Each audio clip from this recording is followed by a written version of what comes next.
একটি স্থিতিশীল সরকারকে চরম অস্থিতিশীল করার মাধ্যমে ক্ষমতা দখলই ছিল আন্দোলনকারীদের মূল উদ্দেশ্য। সমন্বয়কদের অনেকেই এতদিন ঘাপটি মেরেছিল ছাত্রলীগের মধ্যে। বাংলাদেশ বদলে গেল, ক্ষমতার ভাগাভাগি শুরু হলো দেশে, শুরু হলো কিংস পার্টি গঠনের প্রচেষ্টা।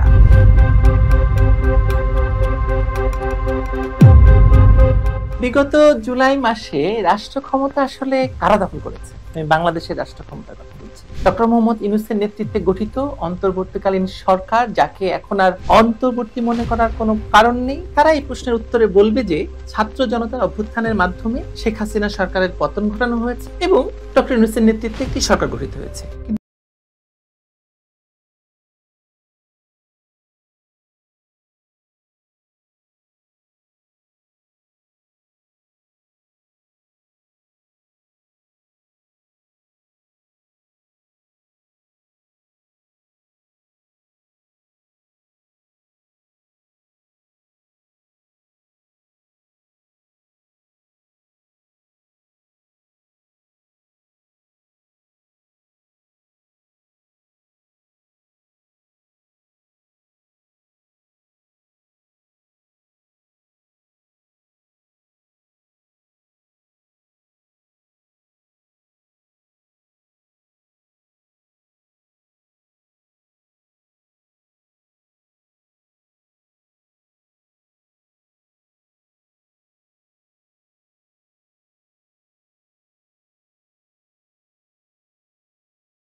বিরোধী আন্দোলন নয়, এই আন্দোলন ছিল ক্ষমতা দখলের আন্দোলন এবং জামায়াত, শিবির, বিএনপি, বামপন্থী, সুশীল এবং বিদেশি শক্তিসমূহ একত্রিত হয়েই একটি স্থিতিশীল সরকারকে ও রাষ্ট্রকে চরম অস্থিতিশীল করার মাধ্যমে ক্ষমতা দখলই ছিল আন্দোলনকারীদের মূল উদ্দেশ্য। এই যে দেখুন, একজন বৈষম্য বিরোধী নেতার বক্তব্য, যদিও এই বক্তব্যকে তিনি 10 বার এডিট করেছেন, তারপরও তিনি বলেছেন যে এই আন্দোলনের মাস্টারমাইন্ড এসব কথিত সমন্বয়কদের কেউ নয়, এর মাস্টারমাইন্ড আসলে ইসলামিক ছাত্র শিবির। এই সমন্বয়কের ভাষ্যমতে 18ই জুলাই থেকে ইন্টারনেট বন্ধ থাকায় তারা বিদেশি কোন একটি দূতাবাসে আশ্রয় নিয়েছিল। আমরা দেখতে পাই যে 17ই জুলাই রাতে মার্কিন এম্বাসি একটি নোটিশ দেয়। নোটিশে বলা হয় কোটা আন্দোলনের সৃষ্ট উদ্ভূত পরিস্থিতির কারণে 18ই জুলাই বন্ধ থাকবে মার্কিন দূতাবাস। জুলাইয়ের 20 তারিখে মার্কিন এম্বাসি থেকে মার্কিন নাগরিকদের বাংলাদেশে ভ্রমণের সতর্কতা জারি করা হয়। কারণ হিসেবে উল্লেখ করা হয় সিভিল আনরেস্ট, জঙ্গিবাদ, সন্ত্রাসী কার্যক্রম। নিরাপত্তা জটিলতায় দূতাবাসের কনসুলার সেবা প্রদানে বিলম্ব হওয়ার সম্ভাবনাও জানানো হয়। 18ই জুলাইয়ের পর বাংলাদেশের পরিস্থিতি যে খারাপ হবে, এটি আসলে মার্কিনীরা কিভাবে এত শিওর হয়েছিলেন সেটা আমরা জানি না। আপনি আরো একটা নোটিশ দেখেন যেখানে মার্কিন দূতাবাস বন্ধের নোটিশ দেওয়া হয় এবং 20শে জুলাই একটি সতর্কতা জারি হয়। আরো একটি মজার ব্যাপার, জুলাইয়ের 18 তারিখে ঢাকায় অবস্থিত পাকিস্তান হাইকমিশন বাংলাদেশে অবস্থানরত পাকিস্তানি নাগরিকদের সতর্ক করে এবং বিপজ্জনক এলাকাগুলোতে এড়িয়ে যেতে বলে। পাকিস্তানের হাইকমিশন ঠিক কিভাবে জানতে পেরেছিল যে 18ই জুলাইয়ের পর থেকেই বাংলাদেশের পরিস্থিতি আরো খারাপ হবে?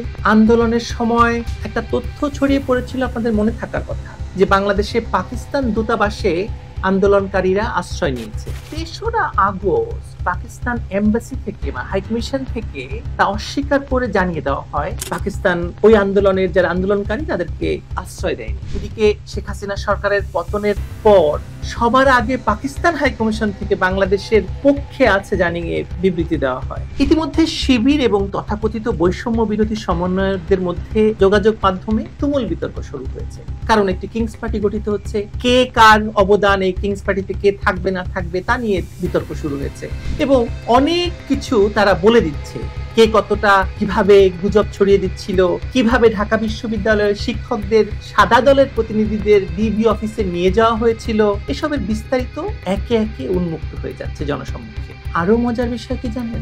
এই আন্দোলনের ফান্ডিং কোথা থেকে হয়েছে, কোন কোন চিহ্নিত সুশীল এই আন্দোলনকে সরাসরি পেছন থেকে পরিচালনায় অংশ নিয়েছেন, বিদেশিদের সঙ্গে সংযোগ রক্ষা করেছেন, তারা বলে দিচ্ছেন। আর সবচাইতে বড় এবং উল্লেখযোগ্য খবরটি শিবির নেতা এবং তথাকথিত সমন্বয়ক উভয় পক্ষ একযোগে বলেছেন যে তারা জুলাই মাসেই ডক্টর ইউনূসের সঙ্গে যোগাযোগ স্থাপন করে এবং সেই সংযোগের প্রেক্ষিতে শুরু থেকেই হাসিনা পরবর্তী সরকারের প্রধান হওয়ায় ডক্টর ইউনূস সম্মত ছিলেন। অথচ আন্তর্জাতিক একটি কাগজে ডক্টর ইউনূস বলেছেন যে তিনি নাকি কিছুই জানতেন না। প্যারিসে অলিম্পিক করছিলেন, অলিম্পিকের সময় একদিন ভোরবেলা তার জন্য একটি ফরাসি সেনাবাহিনীর দল এসে তাকে বলল যে প্রফেসর আপনি এখন থেকে বাংলাদেশের রাজা। ভাবা যায় না, কিন্তু আমরা জানতে চাই, জানার অপেক্ষা করি।